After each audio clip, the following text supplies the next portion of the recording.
Allí atravesaréis la puerta secreta que conduce a un valle protegido por las runas de Wotan, a donde forjaréis un terrible pueblo guerrero que regresará a este mundo en los días de la batalla final.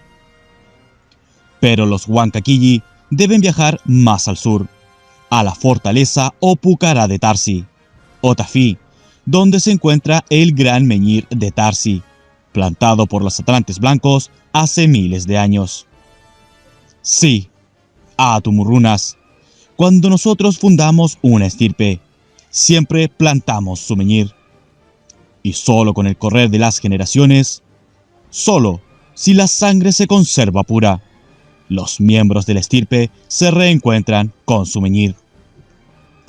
Ello ocurre al concretarse la misión familiar. Por eso vosotros hallaréis vuestro menhir en el Valle Grande, y los Huancaquilli encontrarán el suyo en el Valle Tafí.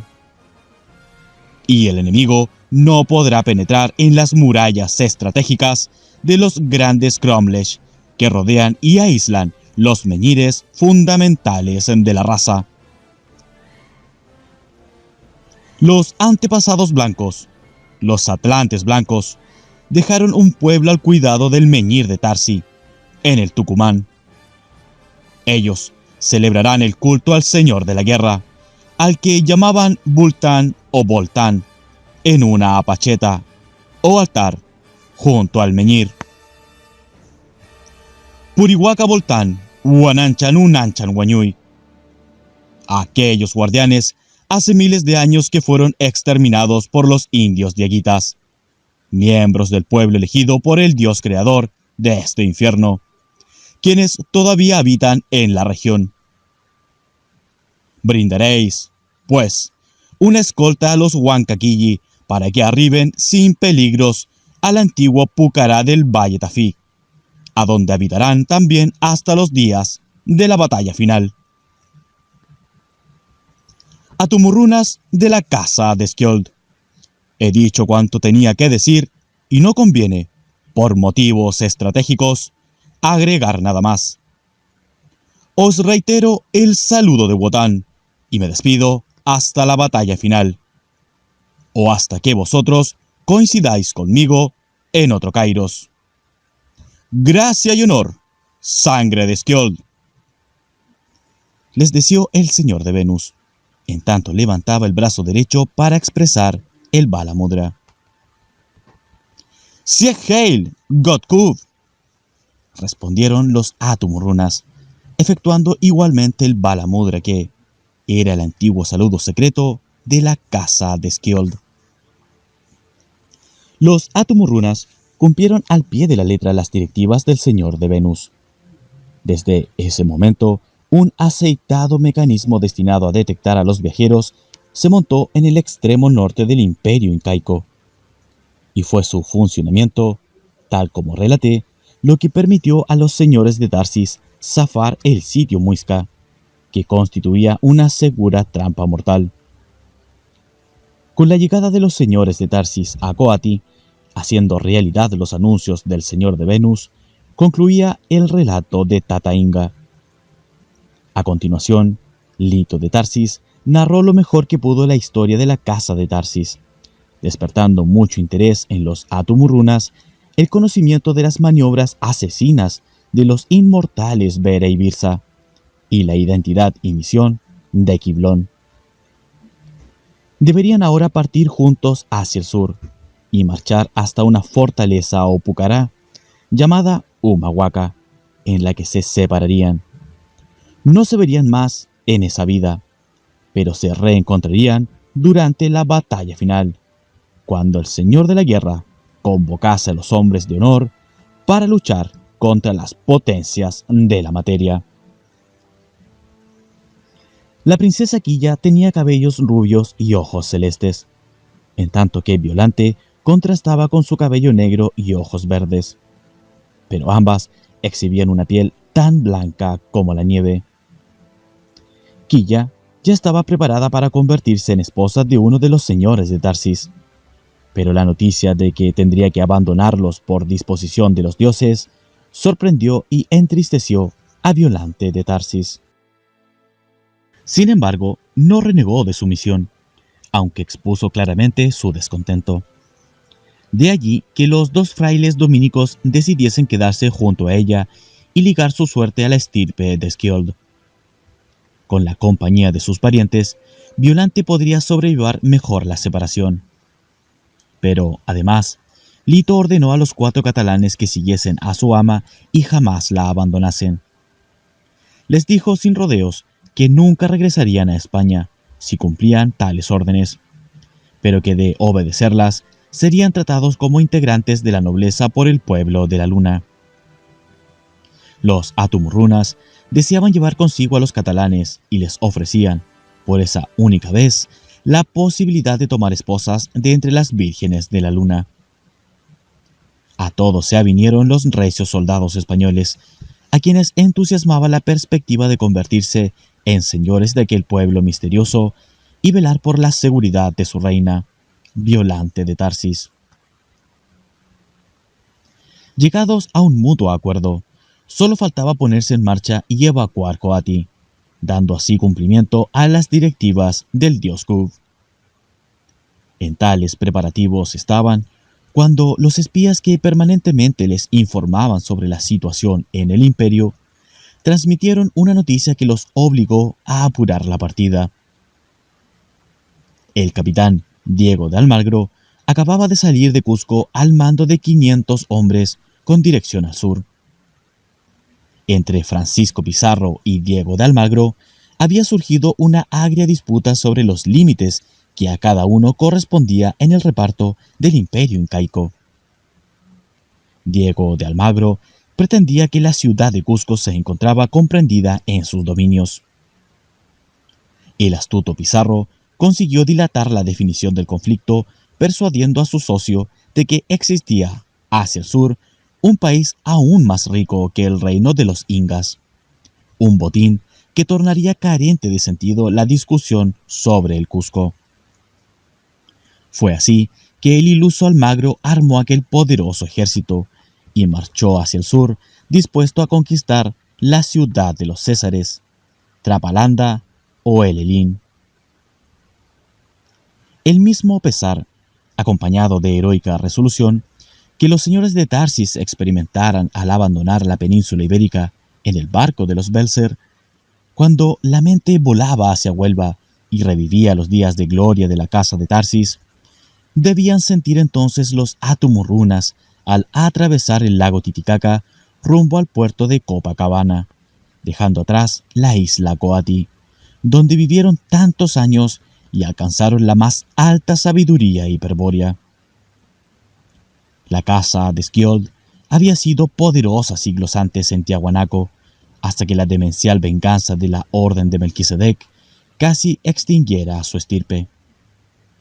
Entonces, al abandonar la región para siempre, los corazones de los atumurrunas se estremecían por efecto de sentimientos encontrados. El alma, criada y apegada a la historia y al suelo, al tiempo y al espacio, se desgarraba de dolor por el alejamiento definitivo del solar natal.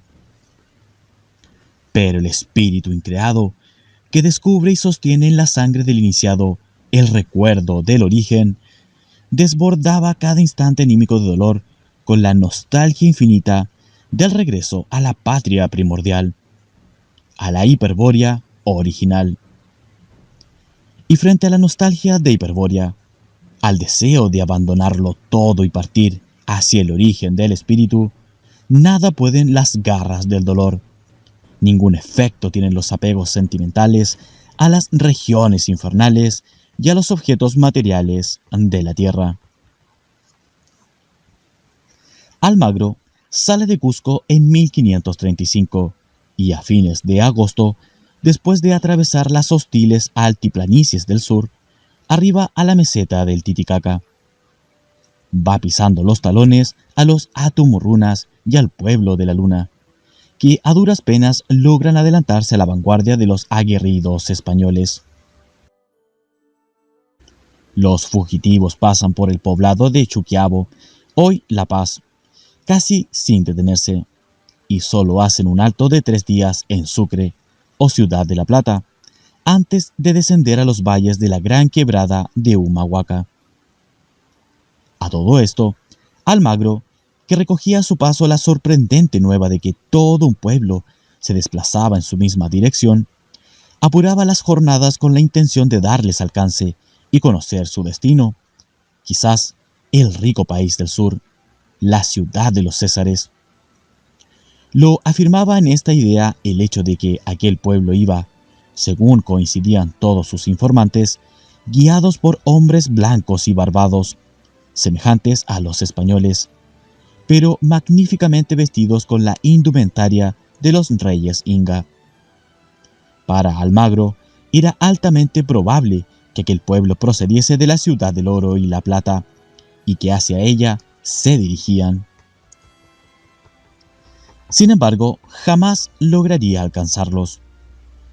La caravana llegó al poblado de Humahuaca con 30 días de adelanto sobre Almagro. Allí, los hombres de piedra vertieron una terrible amenaza sobre los nativos, apoyada por demostraciones de magia de los Atumrunas, con el fin de que diesen una falsa pista a la expedición de Almagro sobre la dirección tomada por ellos. Debían desviar a los españoles hacia Chile, asegurándoles que allí se encontraba la ciudad de sus sueños. Ellos, mientras tanto, tomarían por rumbos muy distintos. Los Atumurrunas hacia el este, hacia el valle grande del Cerro Calibur, cerca de el ramal jujeño. Los señores de Tarsis continuarían hacia el sur, hacia el Pucará de Tilcara, desde donde, por oposición estratégica, podrían orientarse hacia el Pucará de Andalgalá y, desde este, hasta el Pucará de Tarsi, su objetivo. En Humahuaca, pues, se separaron para siempre los señores de Tarsis y los Atumurrunas. Volverían a encontrarse durante la batalla final, cuando todos regresasen al frente de sus pueblos para ajustar las cuentas a los representantes de las potencias de la materia, a los discípulos de la Fraternidad Blanca, al pueblo elegido. De la Fraternidad Blanca y de los dioses traidores, naturalmente, se ocuparían los dioses leales al espíritu del hombre, quizás el mismo Lucifer en persona. Violante y los dos frailes se confundieron en expresivos abrazos y se prodigaron de besos con Lito, Roque y Guillermo. Ninguno pudo evitar que las lágrimas surcaran sus duros rostros, aunque simultáneamente reían con salvaje alegría. Las órdenes de los dioses se cumplían y eso era lo importante. Por escena semejante pasaban los Atumurrunas, que debían despedir a su única pariente, la princesa Quilla. Pero ella era una ruda vikinga y no requirió la compañía de nadie. Por el contrario, exigió que todos sus familiares se trasladasen cuanto antes al Exterteine del Valle Magno. Con los señores de Tarsis, para custodiarlos y guardar el Pucará de Tarsi, irían en cambio 50 familias del pueblo de la Luna. Una semana después de haber llegado, y en momentos en que Almagro se hallaba en Tarija, los viajeros retornaron la marcha. Todo sucedió según lo deseaban los señores de Tarsis. Almagro fue despistado por los indios y perdió el rastro de los fugitivos. Luego de una infructuosa búsqueda en territorio argentino, pasó a Chile, tras 10 meses de penosa marcha, comprobando que en ninguna parte aparecía el rico imperio descrito por Pizarro. En septiembre de 1536 regresó, por fin, a Cusco, con sus tropas diezmadas y cansadas de tan inútiles travesías. Se consumaba entonces una insurrección general que había puesto sitio a Cusco y amenazaba con reducir a desastre la conquista española. La presencia de Diego de Almagro puso en fuga a miles de indios y salvó de una muerte segura a Francisco y Hernando Pizarro, lo que no impidió que este último le aplicase el garrote en 1538, luego que perdiese la batalla de las Salinas. La custodia de los señores de Tarsis y la princesa Quilla se componía de 5 amautas del bonete negro y 45 quillarrunas, con sus familias. Los amautas gozaban de gran autoridad en el imperio incaico y por eso no hubo inconvenientes para que las guarniciones de los Pucará cumpliesen sus órdenes. Todos recibieron la consigna de abandonar sus puestos y regresar a Cusco, evitando cruzarse por el camino con los españoles, ya que estos los reducirían a la esclavitud. Y los españoles, carentes de la sabiduría hiperbórea, nada podrían hacer con aquellas fortalezas cuya construcción se basaba en el principio del cerco y la muralla estratégica. De hecho, aunque las ocupasen militarmente, jamás podrían advertir los menhires exteriores, las piedras referenciales, que permanecerían invisibles aun cuando estuviesen parados junto a ellas. Lito de Tarsis, siempre guiado por los amautas, dejó atrás el Pucará de Andalgalá y soportó con los suyos las heladas inclemencias de los nevados de la Conquija. Del otro lado de esa sierra se abre el valle de Tafí. Al aproximarse al Pucará, una mirada en torno le bastó para confirmar que aquel era el lugar buscado, la imagen lítica que la piedra de Venus le mostrase en la caverna secreta de Huelva. Claramente se divisaba la fortaleza, de forma brúnica, y fuera de ella el cromlech, o castro, en cuyo interior se elevaba el poderoso menhir de Tarsi. Al fondo, el hilo de agua de un pequeño río regaba las estériles piedras del valle, procedente de un abra entre las montañas lejanas. Los recién llegados ocuparon la plaza y se abocaron a preparar una eventual defensa mágica. Proyectarían sobre la muralla de piedra el principio del cerco y, sobre él, plasmarían una de las brunas de Nabután.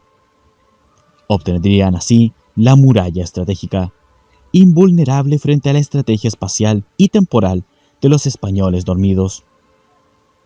Luego, realizarían la oposición estratégica contra la piedra referencial, contra el menhir de Tarsi, y toda el área se tornaría culturalmente invisible. Entonces, nunca podrían ser descubiertos por los hombres dormidos. ¿Cómo conseguir que tal protección fuese permanente? Practicando la agricultura mágica, herencia de los atlantes blancos, en el área exterior de la muralla estratégica. Al germinar, crecer y madurar, las semillas cuya información genética ha sido alterada por el poder transmutador del espíritu increado, no responden a su fin arquetípico, al modelo que se encuentra en el cielo actual, sino a un paradigma propio de otro cielo, a un molde de otro mundo. Y ese cielo desconocido es el que rige luego el microclima de la plaza liberada, sosteniéndola fuera del alcance visual o físico del enemigo. Tales precauciones no estaban de más, pues, si bien Diego de Almagro no representó peligro alguno y obtuvo el triste fin que mencioné, 8 años más tarde se presentaría otro enemigo, quien venía con la intención manifiesta de localizar el refugio de los señores de Tarsis. En 1543, en efecto, el gobernador del Perú, Cristóbal Vaca de Castro, sabedor de la infructuosa persecución llevada a cabo por Almagro, decide intentar mejor suerte mediante una nueva expedición. Oficialmente, se intentará explorar y ocupar el territorio del Tucumán, pero secretamente el objetivo principal consistirá en la búsqueda de los otros blancos y de la ciudad de los Césares. El hombre de confianza de Vaca de Castro es el capitán Diego de Rojas, español de Burgos, que participara en la conquista de Nicaragua y que entonces se encontraba, a la sazón, en La Plata o Sucre. Desde 1542 Hasta 1543 se prepara la expedición, que al final solo contaría con 200 hombres, aunque bien pertrechados, y se recogen datos sobre los pueblos de la quebrada de Humahuaca y el país del Tucumán. Rojas, al igual que Vaca de Castro, sospecha que Almagro fue engañado por los indios y que el rey blanco huyó hacia el sur, en dirección al Tucumán. Por eso, a pesar de que, siempre oficialmente, envía una flota desde el Perú a aguardarlo en Chile, frente al puerto de Arauco, Diego de Rojas se propone adentrarse lo más posible hacia el sur, siguiendo el rastro de los fugitivos. Asciende así hasta la meseta del Titicaca y baja a la quebrada de Humahuaca, debiendo sostener permanentes combates contra los indios, que han sido alertados por los amautas del Bonete Negro sobre las intenciones conquistadoras de los españoles. Los Ocloyas, Humahuacas, Pulares, Jujuyes, etc., los atacaron sin cesar durante toda la travesía de la Puna jujeña. Sin embargo, consiguieron llegar a Chicoana, hoy Molinos, y allí quiso la suerte que descubriesen unas gallinas de Castilla, en poder de los indios Quilmes, gallinas que habían sido obsequiadas por la princesa Quilla, lo que determinó que el rumbo de los expedicionarios se aproximase peligrosamente al Pucará Tarsi.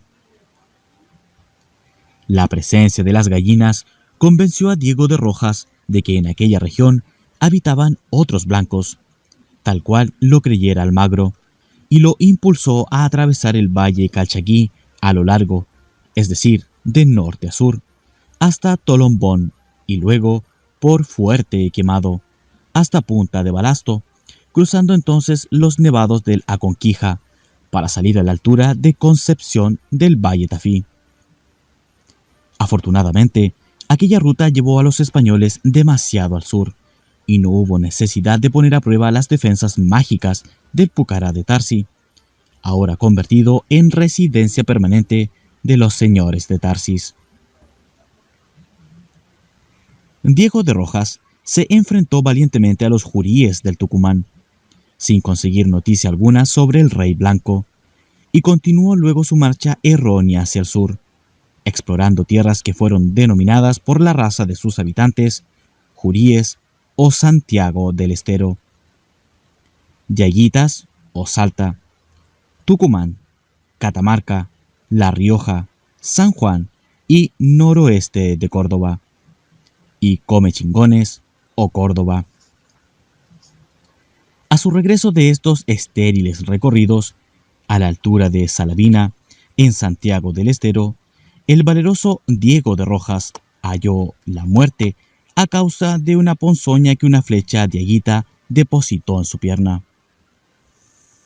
3 años después de su partida, regresó aquella expedición a Perú, al mando de Nicolás de Heredia, quien no obstante la pérdida de Rojas, hubo de pasar un año recorriendo el valle de Tafí en busca de la ciudad de los Césares.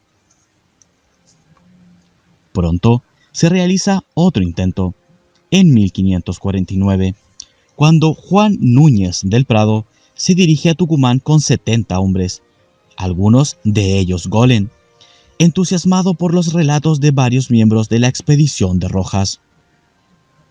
Tampoco hallarían la ciudad de los Césares o el Pucará de Tarsis. Durante 20 años, desde la excursión de Diego de Rojas hasta la venida a Tucumán de Francisco de Aguirre, se realizan en vano intentos semejantes que, sin embargo, tienen la virtud de ir sembrando la región de poblados y ciudades españolas. San Miguel de Tucumán es fundada el 29 de septiembre de 1565 por Diego de Villarroel, sobrino de Francisco Aguirre. Al igual que El Barco, hoy Santiago del Estero, San Miguel de Tucumán cambió su asentamiento original en 1680 por obra del gobernador Fernando Mendoza Mate de Luna y con autorización del rey Carlos II. El progreso económico de la provincia, no basado en el oro y la plata que buscaban los primitivos exploradores, sino en la explotación de la tierra y en la esclavitud de los indios, hizo olvidar muy pronto las historias de la ciudad de los Césares y la existencia del rey blanco. En torno al Pucará de Tarsi surgió un poblado habitado por los descendientes de los Quilla Runas, pero la fortaleza jamás fue descubierta por los españoles, ni por los posteriores gobernantes criollos. En su sitio se estableció una enorme chacra o estancia que contenía al invisible Pucará y que fue finalmente legalizada por los nietos de Lito de Tarsis, quienes se infiltraron en la gobernación y compraron las capitulaciones con el buen oro inga que conservaban de su paso por Coati. Y en el interior del Cromlech, junto al menhir de Tarsi, sobre la antiquísima apacheta de Voltán, Purihuaca Voltán, descansaba la espada sabia, aguardando la señal lítica de la batalla final. 61º día. Llegamos, pues, al siglo XX, Dr. Signagel. Y llegamos no porque el paso implacable del tiempo nos haya conducido a él, sino porque he decidido saltear 400 años de la historia americana de nuestra estirpe. Procederé de este modo para apurar el final de la carta, pues supongo que usted ha de haberse cansado de la lectura y creo que puede ya comprender el drama de la casa de Tarsis y sacar sus propias conclusiones. Como sabe, yo desciendo del Lito de Tarsis y de la princesa Quilla, quienes formaron una familia que siempre permaneció en el lugar del Pucará de Tarsi, en Tafí del Valle, provincia de Tucumán. Durante esos 4 siglos hubo muchos noyos y brayas que custodiaron la espada sabia. Yo misma fui braya por 10 años, los últimos 5 en compañía de mi hijo Noyo. Pues bien, Dr. Signagel, para acabar la narración de manera clara, solo cabe agregar una palabra sobre la reacción del enemigo, que en estos siglos no olvidó ni por un instante a los señores de Tarsis y a la espada sabia, ni tampoco a la estirpe de Skjold. Al parecer, explorando pacientemente los registros culturales de miles de mundos de ilusión semejantes a este, la Fraternidad Blanca consiguió reconstruir con bastante aproximación los pasos dados por Lito de Tarsis en América. Supo que el linaje de Skjold se había dirigido a un valle secreto de la provincia de Jujuy, cuya entrada estaba sellada con las brunas de Nabután, y que Lito de Tarsis prosiguió en cambio hacia Tucumán, perdiendo empero todo rastro de su ulterior destino. Ante tal certeza, la Orden de Melquisedec dispuso que decenas de sus mejores agentes se distribuyesen en las zonas donde pudiesen estar ocultos los hombres de piedra, o en los sitios por donde podrían emerger en el futuro. La espada sabia y la corona del rey Colman, con sus malditas piedras de Venus, constituían una ventaja estratégica en la batalla final que de ningún modo los demonios de Changchambalá podrían permitir. Pero los mundos de la ilusión son millones y, en todos, los argumentos arquetípicos, las historias de la historia, se desarrollan simultáneamente. Solo en uno de tales mundos sucede la trama que será real al final, cuando el Señor de la Guerra la afirme desde el principio, según predijera el capitán Kiev en San Félix de Caramán. La Fraternidad Blanca sabe que así ocurrirá, pero no puede conocer a priori cuál será el mundo real de los señores de Tarsis. Y por eso, mientras tanto, se ve obligada a desplegar sus agentes infernales, sus maestros, sacerdotes e iniciados, en torno de la antigua ruta que Lito de Tarsis tomara en América, y en muchos mundos a la vez. Pero esta vez procurarán evitar cometer errores. Para eso han determinado que cualquier señal de los señores de Tarsis o de Skjold sea comunicada a Changchambalá, con el fin de que Bera y Birsa en persona se ocupen de tan vital asunto. Y así será, Dr. Signagel, en pleno siglo XX, pero al igual que hace miles de años en Tarsis, los demonios inmortales se acercarán a los hombres despiertos para consumar su atroz venganza. Y a ellos, como antaño, solo los salvará la sangre pura, el recuerdo del origen que libera al espíritu increado. Los que tengan su espíritu orientado quizás mueran ahora a manos de los demonios, como yo misma seguramente moriré. Pero entonces solo conseguirán matar el cuerpo animal en un mundo. Solo obtendrán un pellejo vacío. Vana victoria. Al final, cuando sobrevenga la batalla final y el Señor de la Guerra afirme la realidad del mundo del espíritu, todos los que hemos muerto por la causa del espíritu estaremos vivos para marchar fuera del universo del Uno, pasando por sobre las potencias de la materia, mientras a nuestras espaldas se desencadena el holocausto final de los demonios del alma. Y así llegamos al siglo XX, Dr. Signagel, rodeados por todas partes de agentes de la Fraternidad Blanca.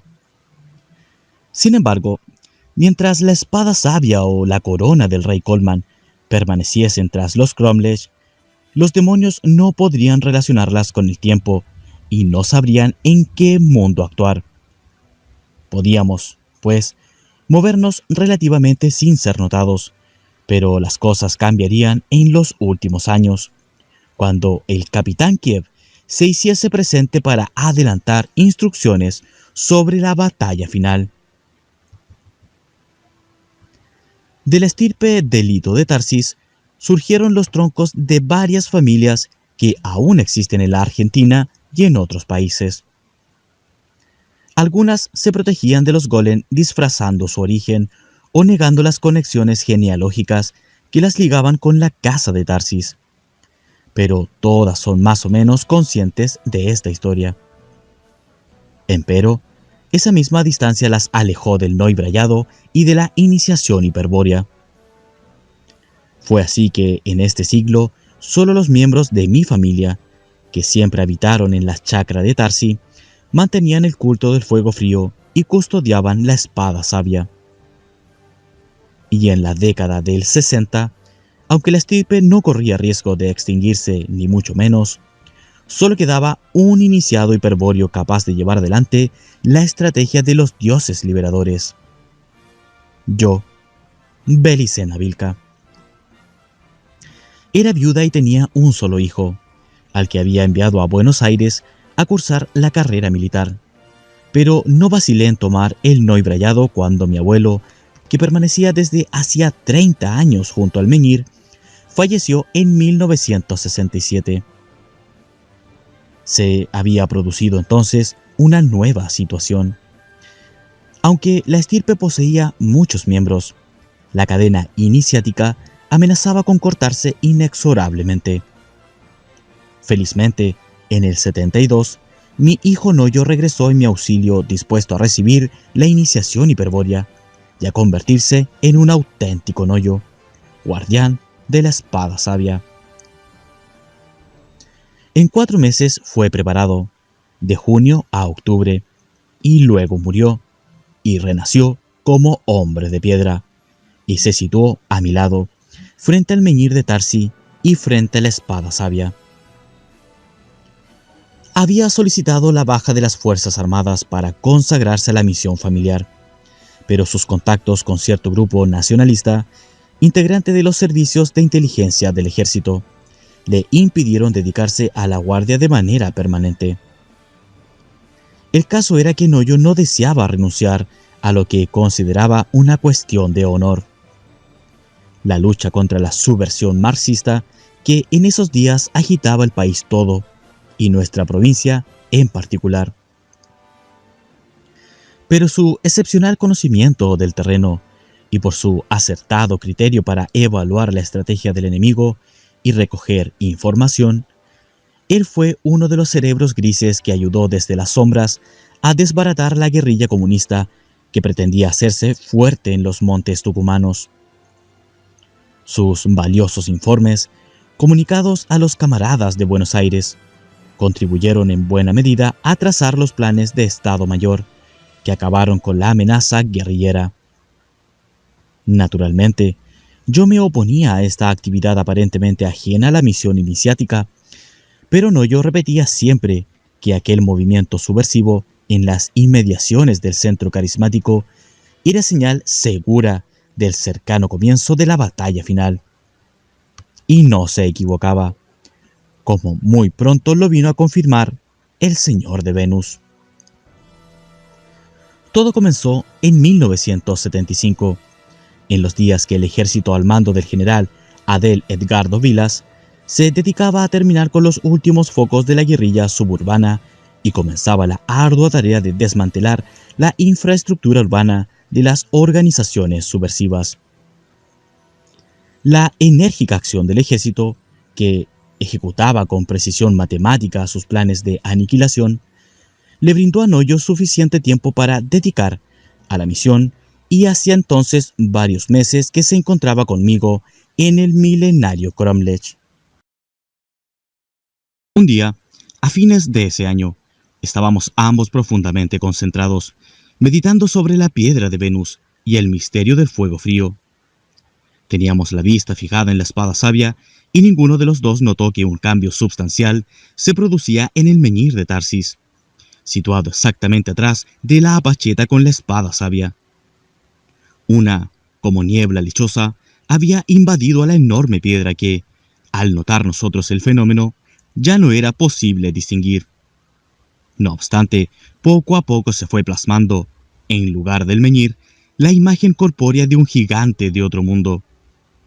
En verdad, se trataba de un doble fenómeno, pues, en la piedra de Venus, iba surgiendo nítidamente también la imagen de un lugar desconocido.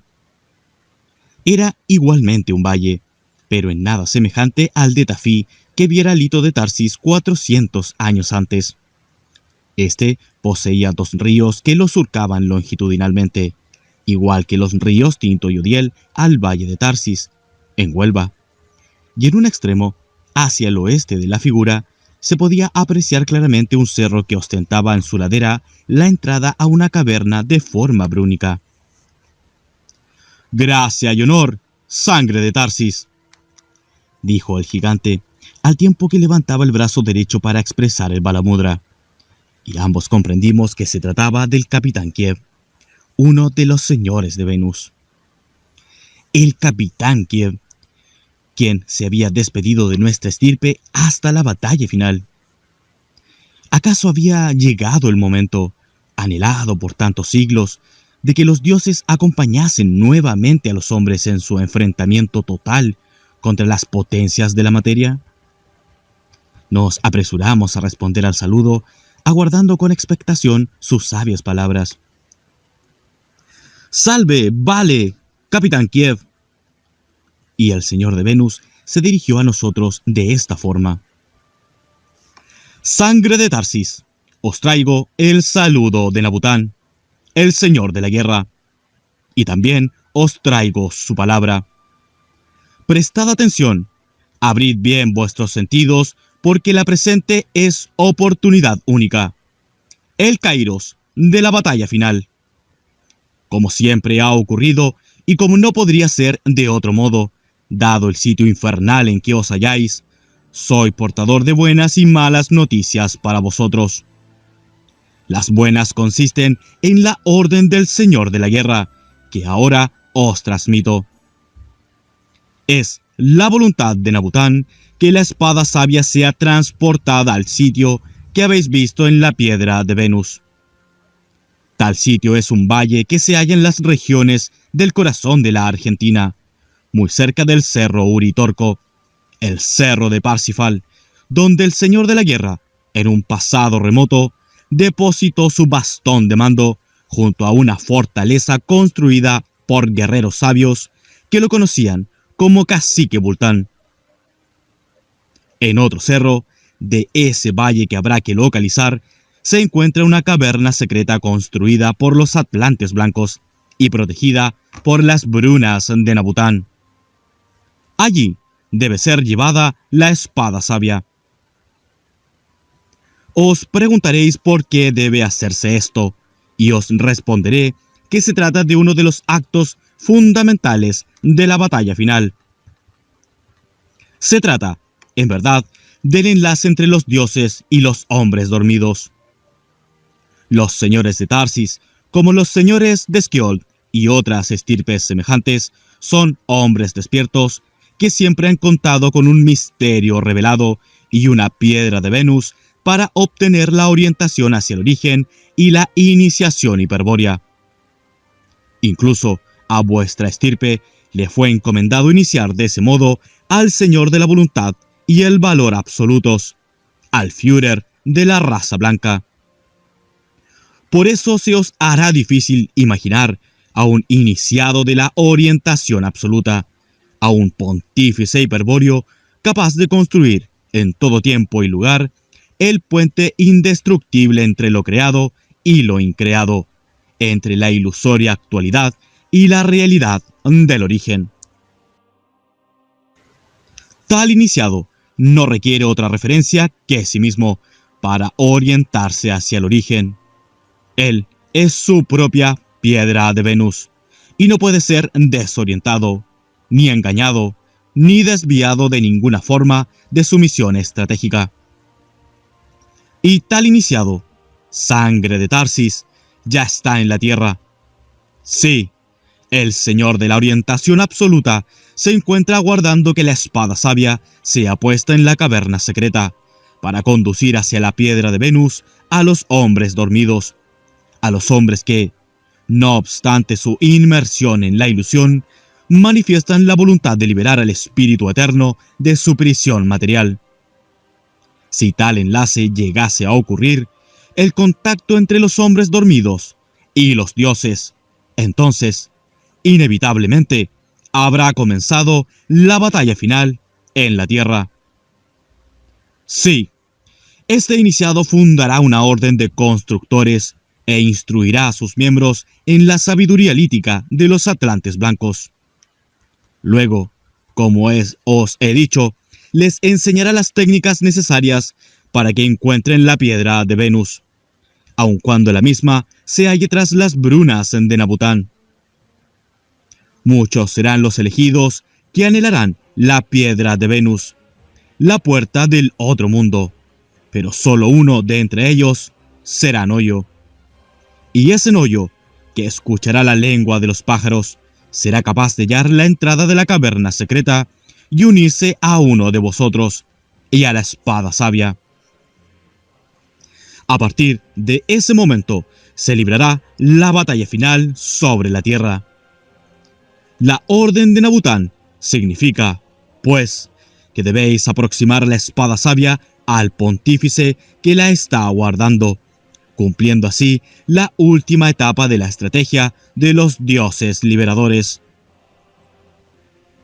Sangre de Tarsis, sé que cumpliréis sin vacilar la orden del Señor de la Guerra, mas, para mejor hacer, recomiendo prestad atención a las malas noticias que os traigo. Ante todo, tened presente que el mundo actual donde os movéis, fuera del Cromlech, está bajo observación permanente por parte del enemigo. No resultará fácil, en estas condiciones, retirar la espada sabia del centro para llevarla al valle de Avalón, aunque la distancia en kilómetros aparente ser muy corta. En verdad, si no tomáis precauciones apropiadas, nunca podríais llegar a destino, por muy breve que sea el camino a recorrer. No bien la espada sabia sea puesta fuera del Cromlech, su poder distorsionador del espacio y del tiempo revelará al enemigo en qué mundo se encuentra el mal, la muerte del alma, y hacia allí correrán los demonios inmortales para impedir el sacrilegio a la ley del Uno. No, si no procedéis de acuerdo a la más alta estrategia de la guerra esencial, jamás llegaréis al Valle de los Tres Picos con la espada sabia. En segundo término, y ahora os anunciaré las malas nuevas, Debéis contar con que la situación se agravará a medida que transcurren los años, hasta tornarse totalmente imposible la reunión entre la espada sabia y la orden de Odín. Habrá que orar, pues, en el tiempo justo. La orden buscará la espada sabia y coincidirá con ella en el kairos de la batalla final. Pero, para que esto se concrete, solo uno de vosotros irá con la espada al valle de los dos ríos. El otro no tendrá más alternativa que cubrir la retirada de su hermano y camarada. No disminuiré los riesgos que implica semejante táctica. Quien se quede deberá atraer sobre sí toda la atención del enemigo, estando preparado para soportar una presión física y astral cuya intensidad supera de lejos la resistencia humana normal. Pero vosotros sois iniciados hiperbóreos, hombres de piedra. Vuestro yo se halla aislado del alma por la bruna de Nabután. Vuestro espíritu eterno ya vislumbra el origen. Tenéis la posibilidad de resistir y vencer. Quien de vosotros se quede y enfrente al enemigo, tal vez muera en este mundo. Sin embargo, su ausencia se extenderá por poco tiempo, hasta la batalla final. Os dije que la situación se agravará. Os digo ahora que ya ha comenzado a agravarse. Las fuerzas militares que apoyaban a Noyo pronto serán debilitadas por una ofensiva de la sinarquía internacional. En los próximos años operarán aún fuerzas patrióticas, mas carecerán de poder político. La guerrilla pátrida será derrotada militarmente, pero la subversión sinárquica que la generó, por el contrario, acabará apoderándose del gobierno de esta nación, subordinando de inmediato el poder político al poder económico internacional. Se llegará entonces a un estado de dependencia financiera irreversible entre la nación y la alta banca mundial. La conspiración apuntará a convertir a la nación en una colonia moderna, una colonia cuyos colonos serán invariablemente miembros del pueblo elegido. Sí, aunque parezca fantástico, millones de judíos planean asentarse en este suelo. Ello no es casual. La elección obedece a que se procura detener o retrasar lo más posible la batalla final, dando tiempo a la formación del gobierno mundial del pueblo elegido. Y porque el pueblo elegido sospecha que, de algún modo, esta nación jugará un papel fundamental durante la batalla final, es que se ha decidido a ocuparla y destruirla. En ese contexto diabólico os tocará actuar, sangre de Tarsis. ¿Qué ocurrirá si tenéis éxito? En el mejor de los casos, sucedería una triple coincidencia. Aparte de encontraros con el Pontifex Maximus, el señor de la orientación absoluta, causado por este mismo hecho, puede suceder que surja como un trueno la voz del pueblo, el líder carismático de la sangre pura. En coincidencia con vosotros y el pontífice, en el mismo momento que los hombres dormidos comienzan a despertar a la realidad del origen que revela la piedra de Venus, el líder carismático sería reconocido por todos como único representante de la función regia y se pondría al frente de esta nación, levantándola entre las ruinas morales y materiales en que la hundió la conspiración sinárquica. Entonces, sobrevendrían días de esplendor nunca vistos. La nación se erigiría como una de las potencias espirituales de la tierra. Los guerreros sabios y la sabiduría hiperbórea, como en los tiempos de la Atlántida, se exhibirían a la luz del día, mientras en el resto del mundo los hombres espirituales se apresurarían a llegar hasta aquí, en tanto que la sinarquía universal y el pueblo elegido se prepararían para librar la batalla final. No debéis olvidar, pues, en la estrategia a seguir, la función del líder carismático. Él será reconocido por todos y él os reconocerá.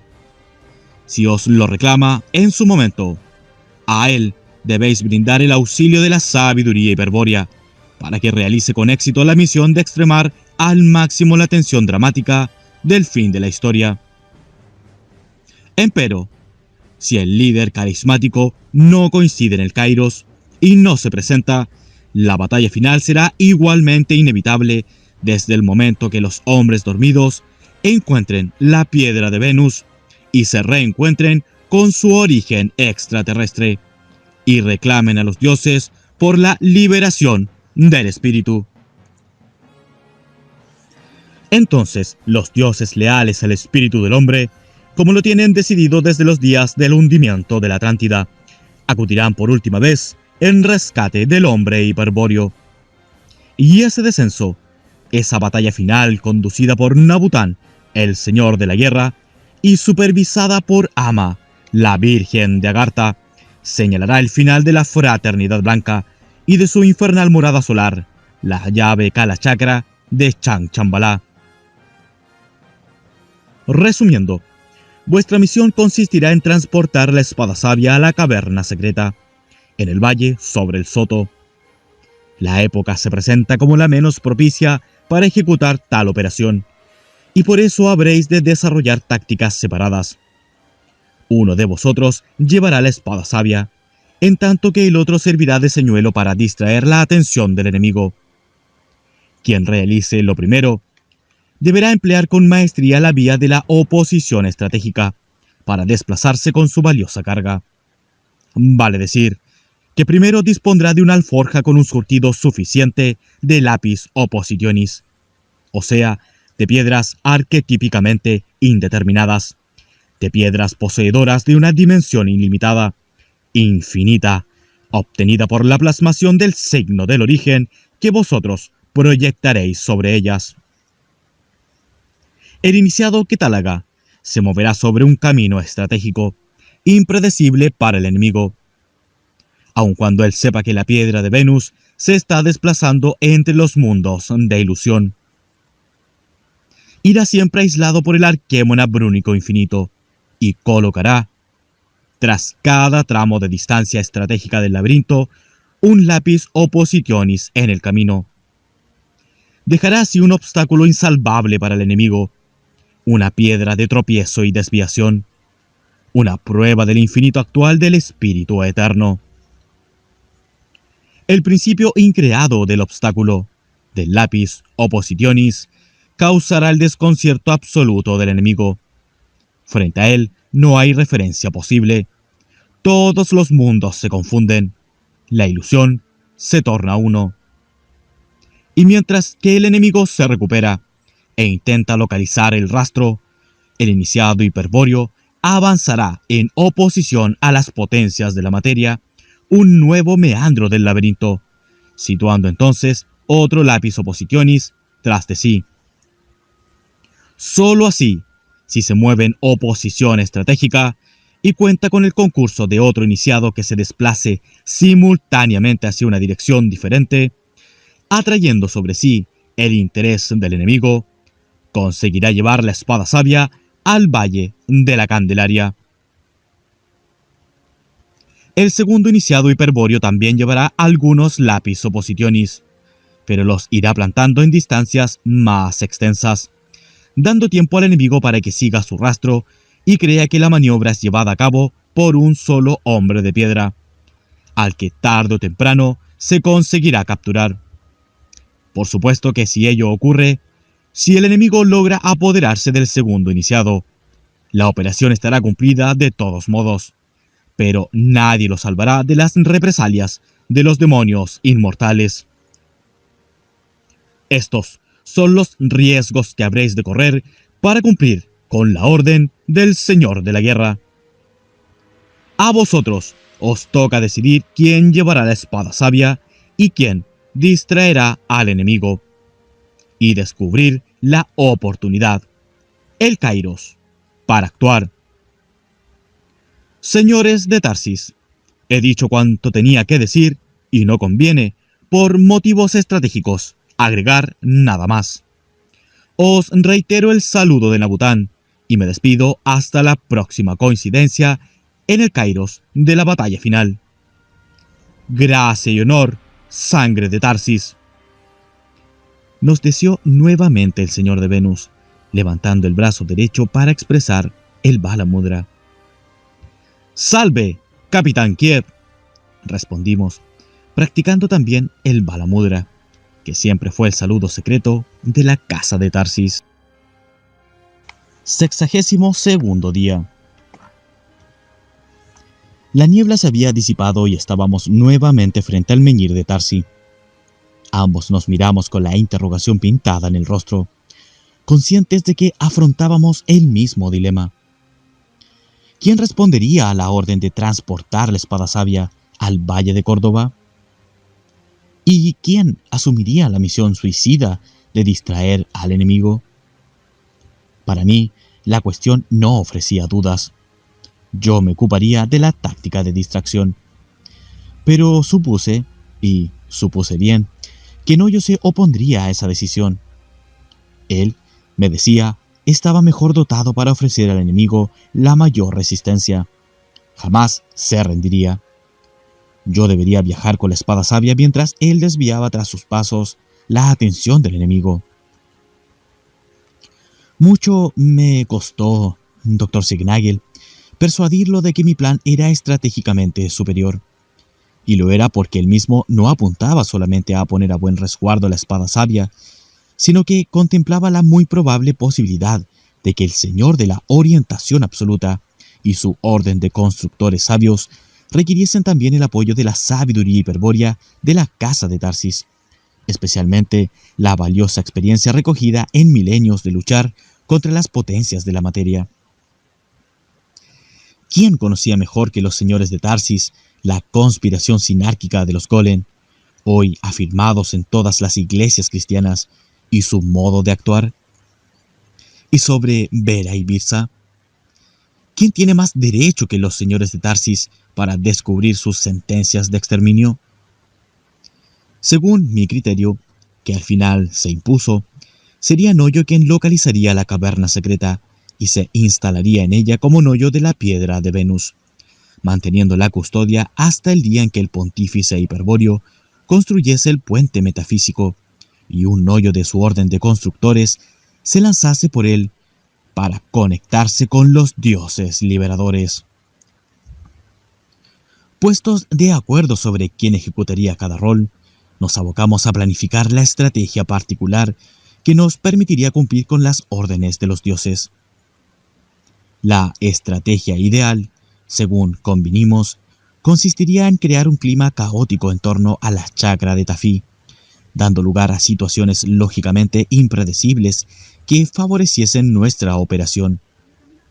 Así, en medio de una situación de alto valor estratégico para nosotros, pero totalmente ajena a tales fines para cualquier observador extraño a la casa de Tarsis, Noyo se filtraría sorpresivamente con la espada sabia y emprendería el camino hacia la caverna secreta. Simultáneamente, yo me desplazaría en sentido contrario, ostensiblemente para distraer al enemigo. Sería rápidamente detectada, pero el riesgo estaba calculado. Lo importante era ganar tiempo, durar lo suficiente como para que Noyo llegase al Valle de Córdoba. Con estos propósitos, preparamos al detalle todas las fases de la empresa.